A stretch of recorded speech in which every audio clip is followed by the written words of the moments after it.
My dear students, today we are going to discuss about Akbarnama and Aine Akbari.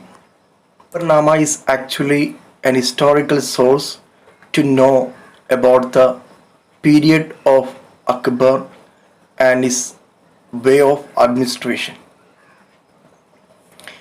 And Akbar ordered one of his close friend Abul Fasl to prepare a biography or a history about Akbar's period. And Abul Fasl wrote a three-volume history of Akbar's reign.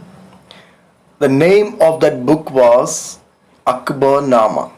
These three volumes, the first volume deals with the forefathers of Akbar or ancestors of Akbar. And the second volume deals with events of Akbar's reign. And the third volume is actually an important volume to know about the administration of Akbar in detail. And that volume, the third volume, deals with the Akbar's administration, household, army, revenues, the geography of his empire. So third volume is very important. That is why the third volume is also known as Aine Akbari. So Akbarnama is the name of the whole book. At the same time, Aine Akbari is the name of third volume only. What is the special feature of Akbarnama and Aine Akbari? This book provides rich details about the traditions and cultures of the people living in India. If you want to write a history about the period of Akbar and his policies, we have to depend upon historical sources. As far as historical source is concerned, this Akbarnama is the most important source to depend upon. In Aine Akbari, in third volume, we can see statistical details. It means numerical details about crops, yields, prices, wages and revenue. Next, a closer look Akbar's policies. Akbar's policies very important. Even though Akbar was a strong emperor, he was assisted by Abul Fasl. Abul Fasl was actually a biographer, a writer, and moreover a political philosopher. And Abul Fasl has written about Akbar's period in detail in Aine Akbari part. And Abul Fasl explained in Aine Akbari that the empire of Akbar was divided into several provinces called Subas. And each and every state,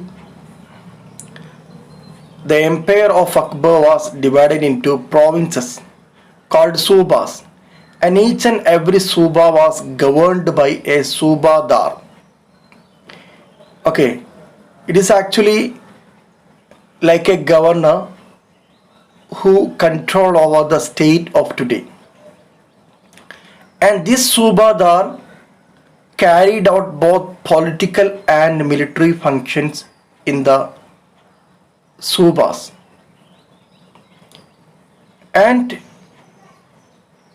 more than a Subadar, there were a lot of officials to control over a particular Suba. Who were they? Each province had also a financial officer or diwan. For the maintenance of law and order, many officers were assisting Subadar. Let's have a look. Who were they? They were military paymaster, Bakshi in Persian language, The minister in charge of religious and charitable patronage, Sadr in Persian language, and military commander, Faujdar. The town police commander, Kotwal. The term which are written inside the bracket is from Persian language because the official language of Mughal administration was Persian. So they were using such a term.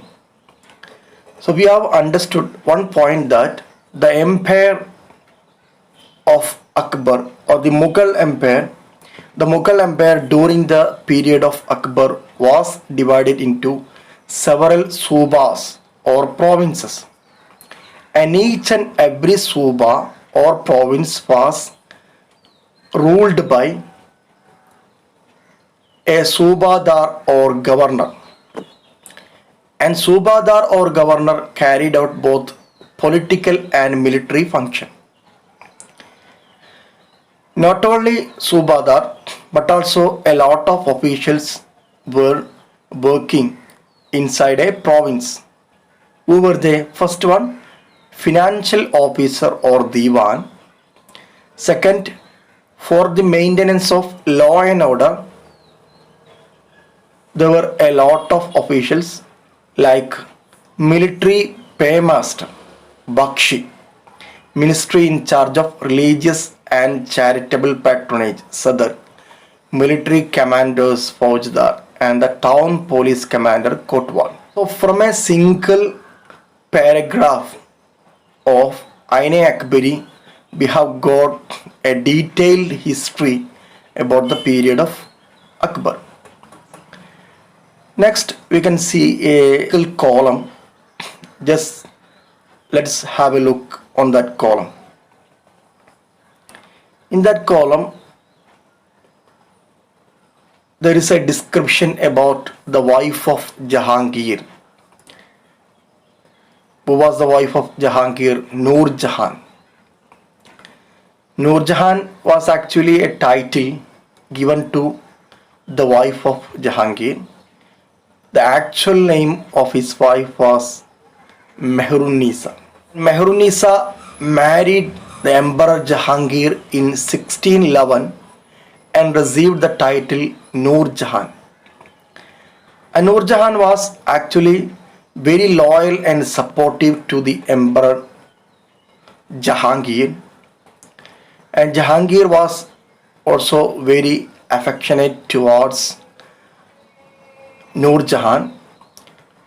Jahangir was mostly trying to strike the name of his own and his wife on each side of the coins minted from his empire.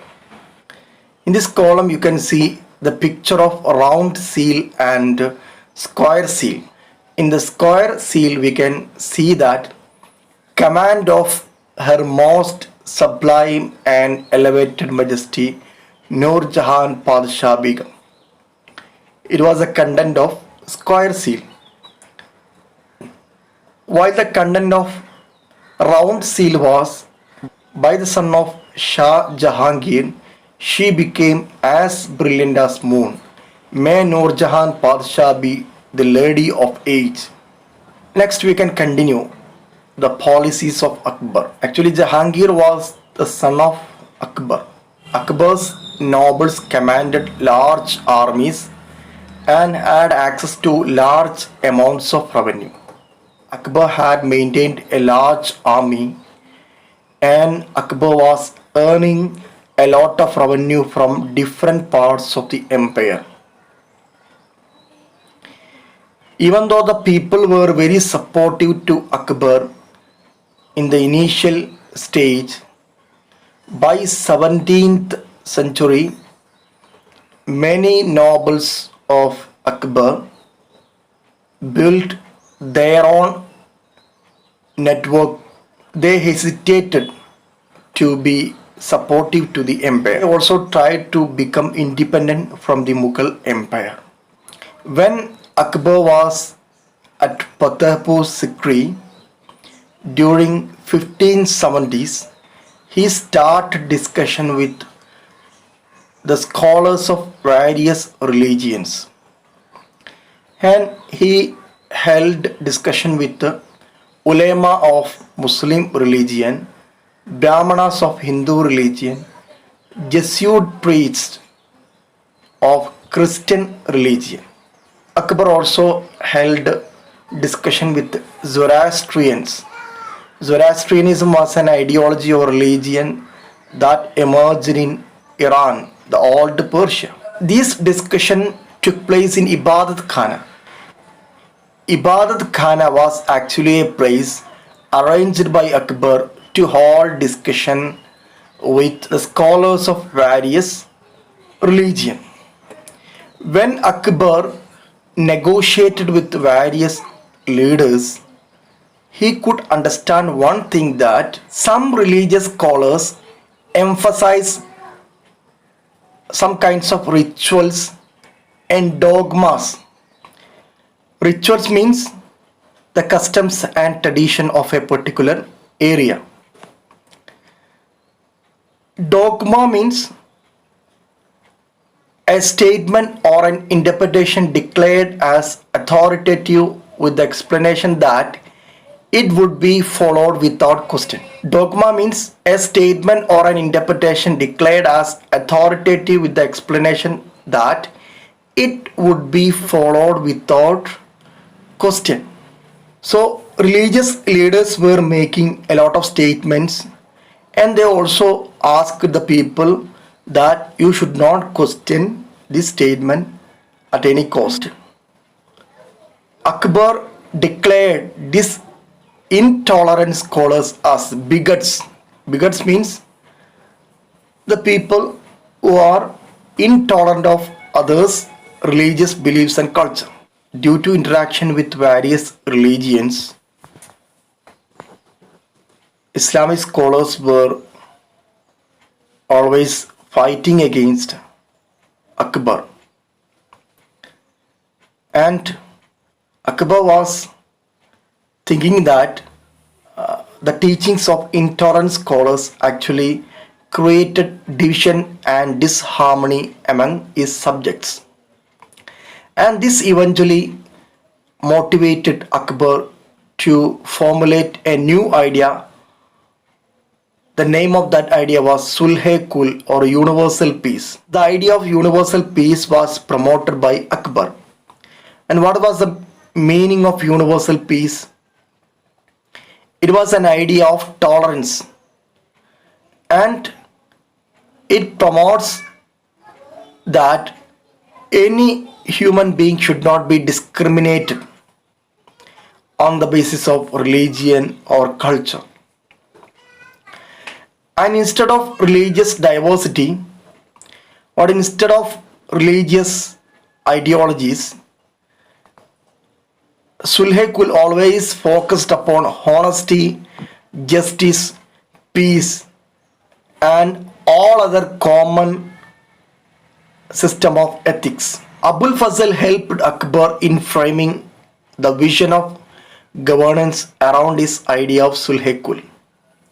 According to Sulh-e-Kul, Akbar tried to bring all the religious people together under his control.